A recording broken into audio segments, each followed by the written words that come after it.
Guys, welcome to my channel A1 classes. स्वागत है आपका A1 क्लासेस में। तो गाइस, आज हम रीड करने वाले हैं पोएट्स एंड पैनकेक। पहले इसकी हम समरी देखेंगे, समरी के बाद हम इसके क्वेश्चन आंसर पर डिस्कस करेंगे। लास्ट ईयर कौन से क्वेश्चन इसमें से आए थे और 2023 में, 24 में, ठीक है, और 22 में कौन कौन से क्वेश्चन लगे थे और इस साल कौन कौन से क्वेश्चन ज्यादा इंपोर्टेंट होने वाले हैं इस चैप्टर के। तो इस वीडियो को स्टार्टिंग से लास्ट तक जरूर देखें और इसमें इसमें समरी तथा इसके क्वेश्चन आंसर दोनों ही कंप्लीट मैं आपको कराऊंगा। तो सबसे पहले इसकी समरी हम देख लेते हैं, इसके बारे में जान लेते हैं कि इसको लिखा किसने। तो सबसे पहले बात करें तो जो सबसे पहले अपना चैप्टर का जो नाम आता है वो है पोएट्स एंड पैनकेक, है ना। Poets and pancake. आप सर पैनकेक क्या है और पोएट से क्या है? तो भाई पोएट मतलब जो आप जानते हो कवि है, वो कवि लेखक ही है, ठीक है। और पैनकेक एक मेकअप मटेरियल का नाम है। अब ये खाने वाले का कोई ऐसा सिस्टम नहीं है इसमें, है ना, कि मतलब कोई सी चीज है जो खाने वाली चीज है, तो इसमें कोई खाने वाली चीज का जिक्र नहीं हुआ है। तो पैनकेक एक मेकअप जो रहता है वो ब्रेन का नेम है ना, पैनकेक।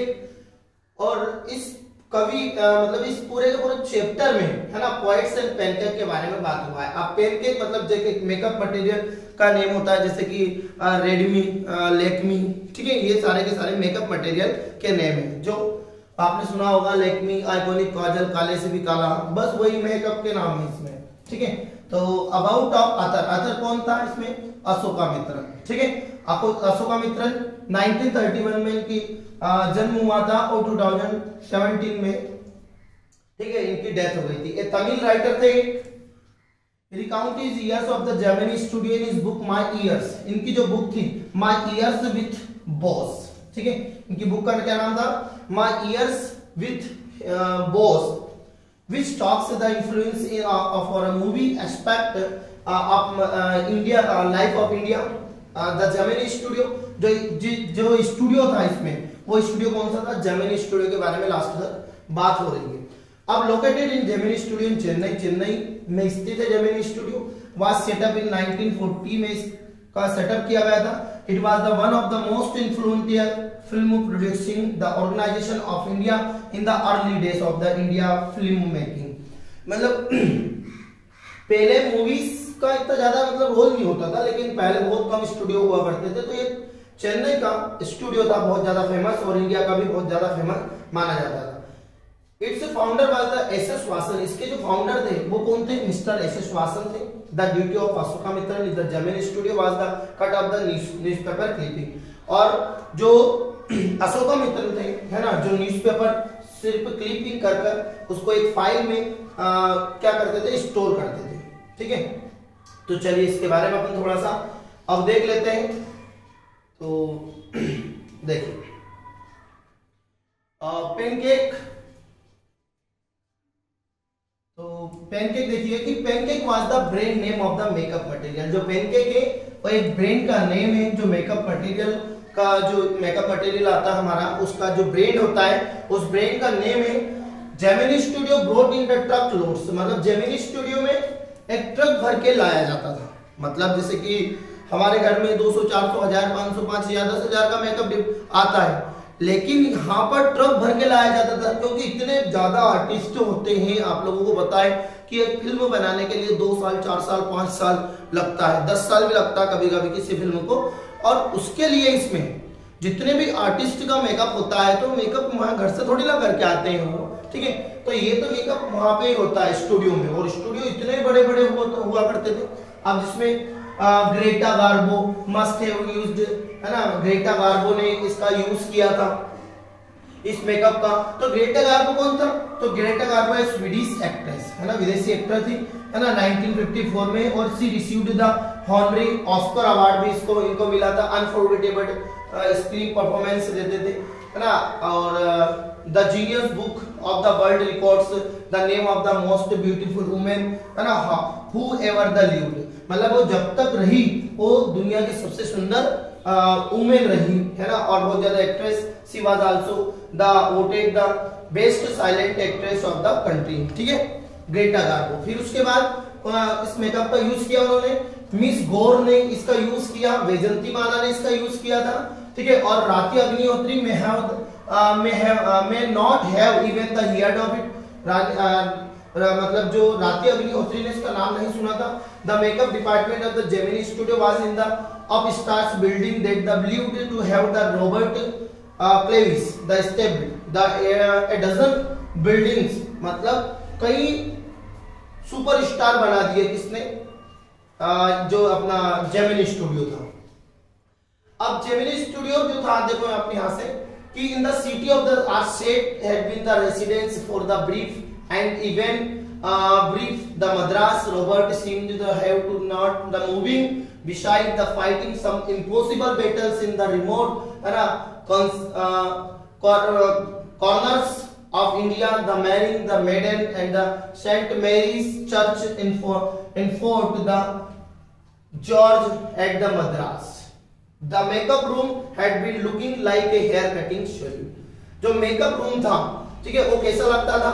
जो वहां का मेकअप रूम था ना, वो एक नाई की दुकान के जैसा लगता था, जिसको अपन बोल सकते हैं the makeup room had been looking है ना look of a hair cutting saloon, saloon के जैसा लगता था। अब सैलून में आपने देखा है, ठीक है, नाई की दुकान में कटिंग बनवाने जाते हो आप, आपको पता है शेविंग करवाने, तो with light at all angles around half dozen large mirrors, है ना, they were all incidents the lights you can imagine the fair imagery those object of to makeup. भैया जो मेकअप रूम कैसा हुआ करता था, जो मेकअप रूम था, है ना, एक नाई की दुकान के जैसा हुआ करता था। और यहाँ पर देखा होगा आपने, नाई की दुकान पे बड़े बड़े मिरर लगे रहते हैं, बड़े बड़े कांच लगे रहते हैं, तो उससे कांच के कारण क्या होती है, हीट ज्यादा होती है। लाइट लगी रहती है, लाइट के कारण भी गर्मी ज्यादा होती है। तो जो लोग मेकअप करवाने के लिए जाते थे, तो फेयरी मिजरी मतलब उन्हें उग्र धूप से मतलब स्कॉचिंग होना पड़ता था, ठीक है, मतलब उन्हें झुलसना पड़ता था, बहुत गर्मी है, गर्मी में आप मेकअप करा रहे हो, तो स्थिति कैसी बनती है, बिल्कुल लाइक दैट वहां स्थिति ऐसी बनती थी। The makeup department was the first head, makeup department के फर्स्ट हेड कौन थे, बंगाली थे, है ना, हु बिकेम टू डिपार्टमेंट, है ना, big A studio and left, बहुत ज्यादा स्टूडियो बड़ा हुआ, फिर वो वहां से चले गए। He was the succeeded by the Maharashtrian who was the assisted by the Dharwar Kannadiga, मतलब उसके जो फिर दूसरे वाले जो हेड थे वो महाराष्ट्रियन थे, धरवर, है ना, बाय द धरवर कनाडिगा। फिर जो थे वो एक आंध्रा के थे, देखो यहाँ पे आंध्रा, फिर Madras Indian Christian Anglo Burmese, है ना, was the Tamil locals and the शोध there was the great in the national interrogation the long before AIR in the Doordarshan began the broadcasting programs the national interrogation। आपने दूरदर्शन के बारे में सुना होगा कि पहले जो जमाने में था, जो दूरदर्शन है ना, मतलब डीडी नेशनल चैनल जो बहुत ज्यादा इम्पोर्टेंट हुआ करता था, लेकिन आजकल बाकी जो जितने भी चैनल्स थे, बड़ी बड़ी जो बड़े बड़े चैनल्स आ गए हैं, उन चैनलों ने डीडी नेशनल चैनल था जो दूरदर्शन था उसको थोड़ा सा कम कर दिया गया है, क्योंकि ब्रॉडकास्टिंग गवर्नमेंट चैनल है, आपको पता है ये ब्रॉडकास्टिंग यही दूरदर्शन से होता है इसका। तो अब इसकी जो कहानी है अपन मैं आपको बता देता हूं, इसकी पूरी की पूरी जो समरी है। अब यहाँ पर ये पूरा का पूरा जो स्टूडियो था जेमिनी स्टूडियो, इसमें जो अशोकमित्रन थे, है ना, वो एक स्टूडियो को मतलब एक ऑफिस बॉय का काम करते थे। अब ऑफिस बॉय का उनका सिर्फ काम क्या था, मालूम, उनका जो काम था सिर्फ क्या करना था उनको कि मतलब जो देखो मेकअप हुआ करता था, तो आर्टिस्ट का मेकअप होता था। अब आर्टिस्ट का मेकअप होता था, तो जो मेन आर्टिस्ट होते हैं, जो उनका है ना, मेन आर्टिस्ट का मेकअप कौन करता था, जो वहां पे मुख्य चीफ होता था, ठीक है, मेन हेड, वो मेन आर्टिस्ट का करता था। फिर सेकंड नंबर पे जो कॉमेडियन होता है, एक्ट्रेस होते हैं जो कॉमेडियन उसके, तो वो उनका नंबर 2 वाला व्यक्ति करता था, ठीक है, जो सब असिस्टेंट होता है जिसको अपन बोल सकते हैं। और थर्ड नंबर पे जो तीसरे नंबर पे जो था, है ना, वो क्या करता था, वो जो भीड़ होती थी पीछे के, जैसे कि गाना चल रहा है, अब गाने में बहुत सारे लोग पीछे रहते हैं, तो उनका मेकअप कौन करता था, तो उनका जो मेकअप करता था वो ये मतलब वो व्यक्ति करता था, कौन, ये व्यक्ति, ठीक है, मतलब जो अशोकमित्रन थे। अब अशोकमित्रन का वहां जो काम था मालूम, जेमिनी स्टूडियो में अशोकमित्रन का काम क्या था कि एक बड़े से पात्र में, एक जाइंट वेसल में क्या करता था, एक जाइंट वेसल में एक बड़े से पात्र में पूरे मेकअप को क्या कर लेता था वो, है ना, पूरे मेकअप को, है ना, इकट्ठा कर लेता था, मिक्स कर लेता था, और जो पीछे की जो भीड़ होती थी उन भीड़ के ऊपर डाल देता था। तो उनका मेकअप, क्योंकि बाकी सबसे मेकअप अलग होना चाहिए था, क्योंकि एक्टर और एक्ट्रेस का सबसे अलग दिखेगा, तो मेकअप तो अच्छा लगेगा, और भीड़ वाले मेकअप था तो कोई इशू नहीं है उसका। तो इसका काम था भीड़ वाले मेकअप, लोगों को मेकअप करना। अब वो इससे खुश नहीं था। अब ये इससे खुश क्यों नहीं था? क्योंकि आपको बताएंगे इसका जो काम था वहां पर, देखो इसका जो वर्क था वो क्या वर्क था कि इन दोज डेज ही work to holes the side the French of the window. एक फ्रेंच विंडो के पास से बैठा रहता था सिर्फ और देखता रहता था। और टास्क उसका क्या था? Seeing the me sitting the my desk tearing up newspaper day in day out the most people thought that I would nothing and nothing. अब इसका काम क्या था मालूम? न्यूज़पेपर को काटता रहता, एक विंडो के पास बैठा रहता था, न्यूज़पेपर को टीयरिंग करता रहता था। अब उनको न्यूज़पेपर टीयरिंग करके क्लिपिंग करके एक फाइल में स्टोर करके रखता था ये।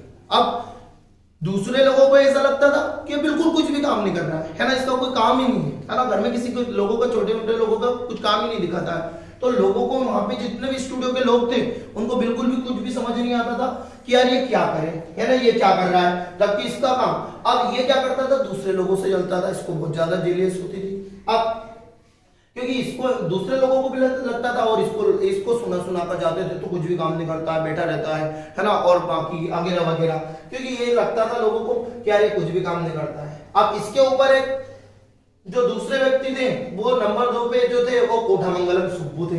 देखो कोठामंगलम सुब्बू जो makeup the main makeup of the department convince all is the who's the ignominy in the neglected were the Kothamangalam Subbu who was the number 2 at Gemini studio. Gemini studio पे बॉस के बाद यही व्यक्ति थे जो कोठामंगलम सुब्बू थे, जो स्टूडियो में नंबर 2 पर था। अब इनका क्या काम था?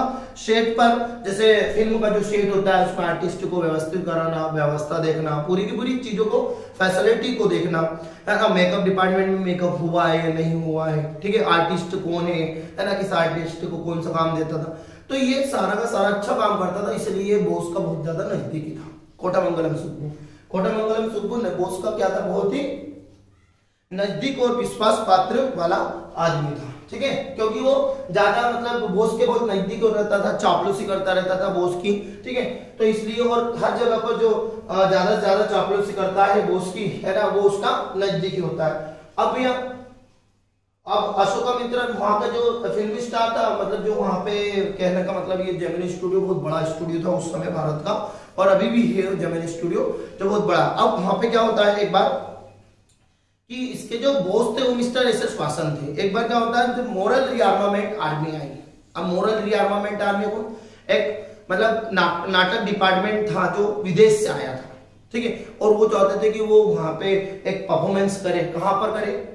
है ना, एक परफॉर्मेंस करे कहां पर? स्टूडियो में। अब स्टूडियो में एक परफॉर्मेंस करने के लिए तो जो वहां पे जो बॉस थे मिस्टर एस.एस. वासन, उन्होंने बोला ठीक है यार, अच्छी बात है, कोई विदेश से कोई हमारे यहाँ परफॉर्मेंस करने आ रहा है, बहुत अच्छी बात है। साम्यवाद के लोग थे वो मतलब, ठीक है, कम्युनिज्म वाले, पूरी की पूरी इनकी एक कम्युनिटी थी, है ना, एक कम्युनिटी थी पूरी की पूरी।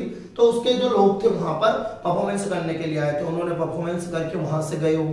फिर मिस्टर एस.एस. वासन जो वहां पे जो अशोकामित्रन एस.एस. वासन उन्होंने देखा कि उनका मतलब एस.एस. वासन ने उनका बहुत स्वागत किया। अब कोई व्यक्ति हमारे यहाँ आएगा तो डेफिनेटली कहीं ना कहीं स्वागत तो करना पड़ेगा, तो उनका बहुत अच्छे से वेलकम किया, क्योंकि वो मतलब एक बहुत बड़ा जिसको बोल सकते हैं ग्रुप था, है ना।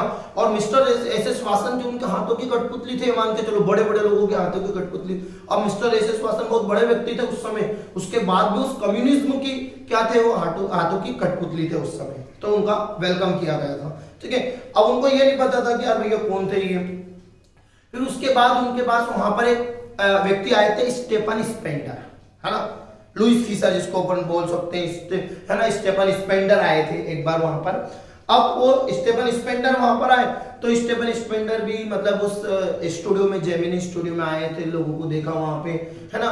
तो अब लोगों को नहीं पता था कि भैया स्टेफन स्पेंडर कौन है ना। स्टेफन स्पेंडर वहां पर जब आए थे तो उनको नहीं मालूम था कि वहां पर स्टेफन स्पेंडर कौन है, ठीक है। लेकिन जब वो वहां से देखकर चले गए सारे स्टूडियो को, उसके बाद मतलब जो मिस्टर एस.एस. वासन है जो कभी एक लाइब्रेरी में गए, तो लाइब्रेरी में जो ब्रिटिश लाइब्रेरी थी वहां पर जब उन्होंने देखा कि मिस्टर एस.एस. वासन ने देखा वहां पे बुक पढ़ रहे थे, तो बुक में उन्होंने देखा अरे यार, है ना, ये व्यक्ति तो कौन था, ये तो इसका नाम है मिस्टर स्टेफन स्पेंडर का, तो उसमें नाम था। अब स्टेफन स्पेंडर का उसमें किन किन का नाम था, बहुत सारे लोगों का नाम था भैया स्टेफन स्पेंडर। अभी उन्होंने बुक्स जब पढ़ी, नॉवेल्स पढ़े उनके कि हाँ यार ये व्यक्ति तो एक बहुत ज्यादा बड़ा कवि था और जो अपने स्टूडियो में आया था और क्या देखने के लिए आया था ये। तो फिर एक बार क्या होता है कि जो मिस्टर एस.एस. वासन है या अशोकमित्रन है, जो ये क्या है, ये कहाँ जाते हैं, ये जाते हैं देखो जैसे मतलब किसी स्कूल मतलब रोड पे चलते रहते हैं तो रोड के साइड में उनकी जो किताबें बिछ रही थी बहुत सारे लोगों की, तो उन्होंने जब किताबें देखी उन्होंने, तो किताबों में बहुत सारे लोगों को देखा उन्होंने कि यार किताबें कौन सी किताबें हैं, तो किताबें पढ़ने लगे। तो जब उन किताबों में उन्होंने देखा कि जो एक किताब थी, उन किताब में जब उन्होंने देखा कि यार ये किताब में तो इनका नाम है ना, कि इंग्लिश विजिटर का नाम है। अब वो इंग्लिश विजिटर कौन थे, है ना, मतलब वो इंग्लिश जो विजिटर थे वो कौन थे, वो एक जेमिनी स्टूडियो में आए हुए थे, वो स्टेफन स्पेंडर थे। ठीक है, मतलब स्टेफन स्पेंडर थे जिन्होंने कई कविताएं, कई बुक्स लिखी हुई थी और उसमें बहुत सारे उनके राइटर का नाम था उसमें। जब उनको पता नहीं चला कि यार ये उन्होंने, है ना, और उनकी जो राइटर देखो उन्होंने देखा था ए short story contains the British period of the name the encounter, है ना, of the encounter wasn't known the, है ना, कॉमेडिटी एंड जब जेमिनी स्टूडियो लिटरेरी, मतलब बहुत सारी चीजें उन्होंने जब वहां पर पढ़ी थी, उन्होंने देखी थी। तो वहां स्पेशली बात वो थी कि यहाँ पे जो है ना Russian revolution of the paid and the 50 page, है ना, पैसे में बिछ रही थी, पिक्ड अप द कॉपी, उन्होंने कॉपी उठाई और उसमें कॉपी में बुक को देखा, द गॉड दैट फेल्ड, कि ईश्वर जो फेल हुआ, सिक्स एमिनेंट लेटर, छह महान लोगों ने उसको लिखा हुआ था कम्युनिज्म के बारे में, है ना, जो देखो उसमें जिसमें नाम था उनका आंद्रे गाइड, है ना, रिचर्ड राइट, है ना, और इग्नाजियो साइलोन, फिर आर्थर कोलिस्टियर, लुइस फीचर और स्टेफन स्पेंडर। जब उन्होंने इतने लोगों का नाम देखा तो ज्यादा वो बहुत ज्यादा शॉक हो गए, है ना, suddenly the books amused the tremendous. तो मतलब कहने का मतलब सिग्निफिकेंस, मतलब वो बहुत आकर्षित करने वाली थी और कम पैसों में बिच रही थी, इतने बड़े लोगों की बुक, है ना। तो ये इनकी जो बुक थी वो द गॉड में फेलियर, ठीक है, जो अपन ने बुक को देखा। तो ये बुक की एक कहानी थी, अशोकमित्रन की कहानी थी। अब जो अशोकमित्रन जो था वहां पे राइटर मतलब जो क्लिप और जो काय को काम करता था, काय का काम करता था वो सिर्फ किताबों, वो फाइल को, न्यूज़पेपर को काटने का काम करता था और एक स्टोर करने का काम करता था, है ना, जेमिनी स्टूडियो में।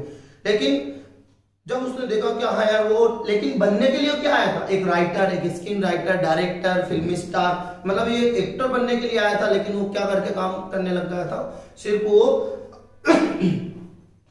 वहां न्यूज़पेपर का काम करने लग रहा था। लेकिन उसको ऐसा लगा कि यार मेरा जो टैलेंट है वो तो वेस्ट जा रहा है, कोई मतलब नहीं, मैं तो यहाँ क्या बनने के लिए आया था और क्या कर रहा हूँ।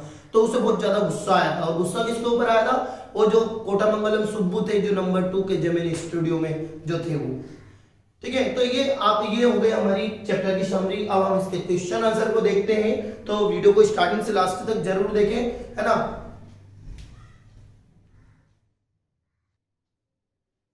चलिए देखिए अब हम इसके क्वेश्चन आंसर को देखते हैं कि कौन कौन से क्वेश्चन आंसर इसमें इन्वॉल्व हुए हैं और कौन कौन से क्वेश्चन आए हैं। तो सबसे पहले अपन देख लेते हैं इसमें कि क्वेश्चन कौन कौन से हैं। फ्लेमिंगो, तो पहला क्वेश्चन हमारा आता है, देखिए फर्स्ट क्वेश्चन है हमारा पोएट्स एंड पेनकेक, अशोकमित्रन।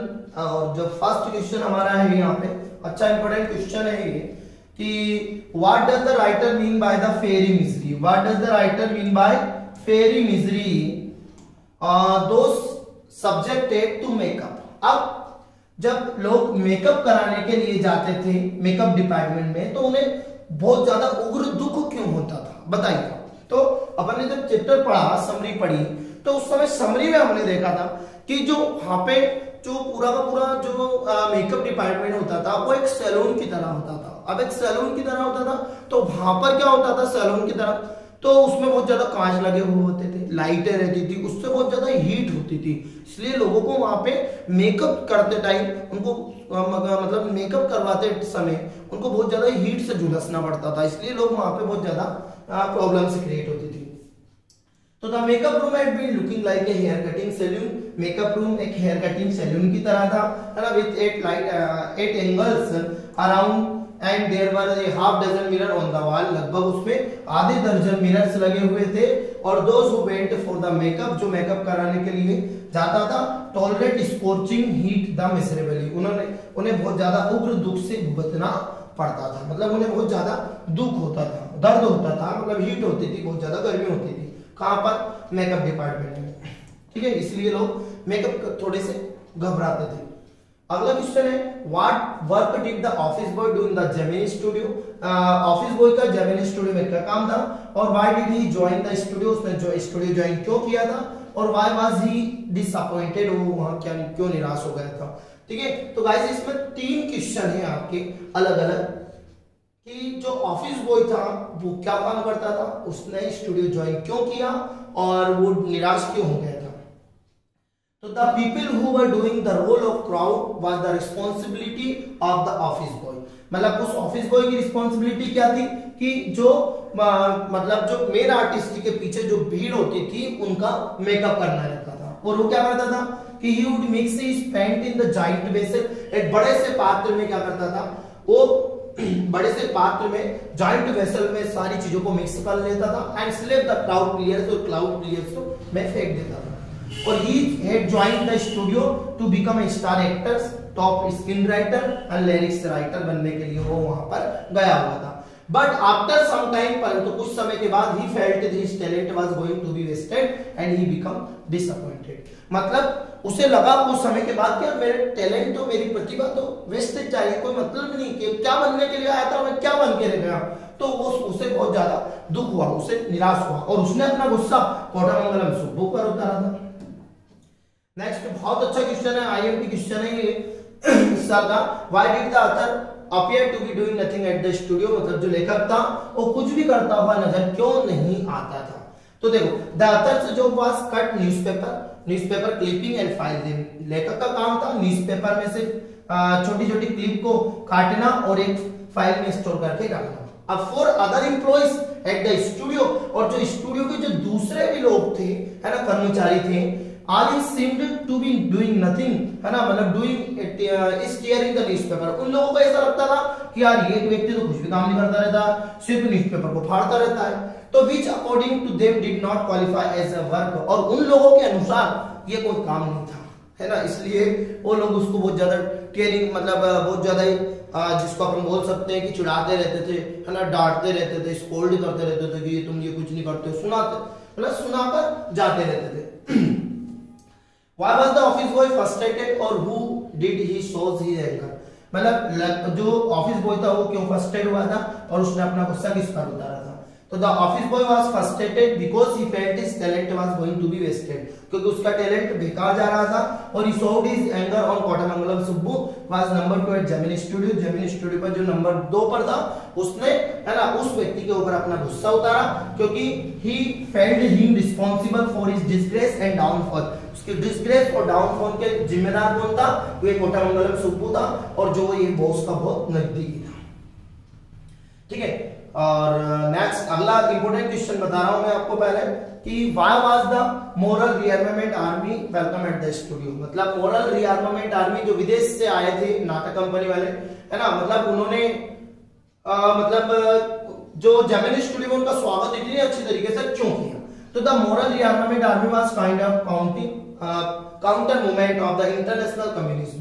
ये एक अंतरराष्ट्रीय साम्यवाद था, ठीक है। और the big bosses of Madras के जो बिग बॉसेस थे मिस्टर एस एस वासन, ठीक है, simply played into their hands, वो उनके हाथों की कठपुतली थे, मतलब इतने बड़े आदमी होने के बावजूद भी। So the moral rearmament army welcome eight the studio, इसलिए मोरल रीआर्मामेंट आर्मी का स्टूडियो में स्वागत किया गया।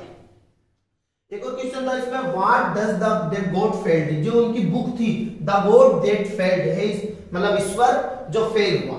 तो the God that failed was, है ना, कंप्लीशन ऑफ द 6 ऐसे रिटन बाय 6 एमिनेंट, मतलब 6 अलग अलग राइटर ने लिखा हुआ था इनको। अलग अलग राइटर थे, जैसे namely Andre Gide, Richard Wright, Ignazio Silone, Arthur Koestler और Louis Fischer and Stephen Spender, इनके नाम ही इसमें लिखना है। एक और क्वेश्चन छोटा था हमारा, उसे भी अपन देख लेते हैं। कि what made the lawyer stand out from the others in Gemini studio, मतलब जो लॉयर था वहां पर लीगल एडवाइजर वो बाकी लोगों से जेमिनी स्टूडियो में अलग क्यों था। तो देखो लीगल एडवाइजर होता है मतलब जेमिनी स्टूडियो में वो ज्यादा अलग होता है, क्यों? क्योंकि उसकी ड्रेस उसकी यूनिफॉर्म वही अलग होती है।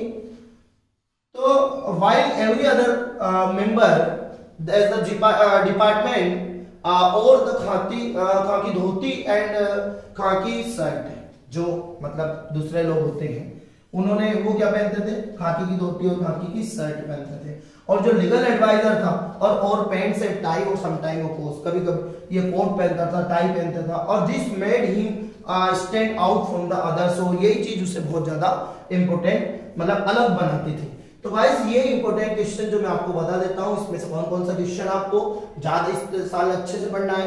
तो फर्स्ट क्वेश्चन तो कंपलसरी आने वाला है ना। सेकंड क्वेश्चन तो एक बार रीड जरूर कर लेना, और थर्ड क्वेश्चन आने के 101% चांसेस है, ठीक है। और why was the office boy, मतलब इनके मैंने एक मोरल रीआर्मामेंट आर्मी वाला, तो ये बहुत सिलेक्टेड क्वेश्चन मैंने निकाला है, उसमें क्वेश्चन बहुत सारे हैं, ठीक है। और गाइस आपको वीडियो अच्छा लगे तो वीडियो को लाइक और शेयर और जरूर करें, और चैनल को यदि सब्सक्राइब नहीं किया है तो चैनल को सब्सक्राइब करें, ताकि बहुत ज्यादा इंपॉर्टेंट क्वेश्चन आपको इसमें मिलने वाले हैं, है ना। हर चैप्टर की आपके इसमें समरी मिल जाएगी, हर चैप्टर के क्वेश्चन आंसर मिल जाएंगे, मॉडल पेपर मिलेंगे, ग्रामेटिकल मिलेंगे, और हर एग्जाम के लिए आपको नया नया अच्छा सिलेबस मिलेगा। टर्मिनल एग्जाम के लिए मैंने अभी डाला था, अब टर्मिनल एग्जाम में 101% क्वेश्चन वही आए जो मैंने आपको बताया। एक बार पेपर कॉपी करके देख लेना, यहाँ तक कि एक दिन पहले मैंने पैसेज बताया था, पैसेज भी होगा वही फंसा है। तो गाइस यदि चैनल को सब्सक्राइब नहीं किया है तो चैनल को सब्सक्राइब जरूर करें। Thank you so much.